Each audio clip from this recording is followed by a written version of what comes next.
Welcome back. ప్రముఖ కవి అందశ్రీ కన్నుమూశారు. వెంటనే ఆయనను గాంధీ ఆసుపత్రికి తరలించారు ఆయన కుమారులు. అక్కడే చికిత్స పొందుతూ కొద్దిసేపటి క్రితమే తుదిశ్వాస విడిచారు. అందశ్రీ మృతి పట్ల పలువురు ప్రముఖులు తమ సంతాపాన్ని తెలుపుతున్నారు.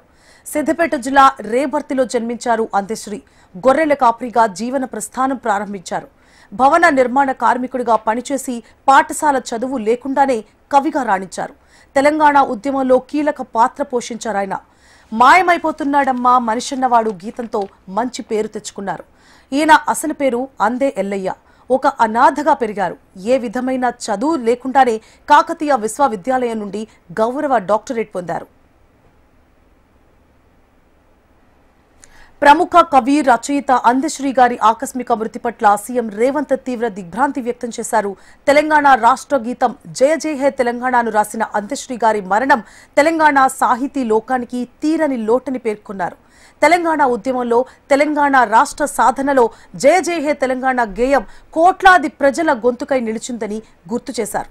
అందశ్రీ తనకున్న అనుబంధాన్ని ఈ సందర్భంగా సీఎం స్మరించుకున్నారు. ప్రజాప్రభుత్వం అధికారంలోకి వచ్చిన తరువాత రాష్ట్ర గీతం కొత్త స్వరాలతో రూపకల్పన చేసుకున్నామని, అందశ్రీతో కలిసి ఎంచుకున్న ఆలోచనలు, ఆయనతో ఉన్న అనుబంధాన్ని స్మరించుకున్నారు.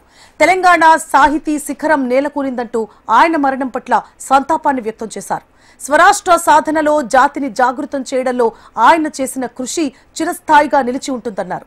వారి ఆత్మకు శాంతి చేకూరాలని భగవంతుని ప్రార్థించారు.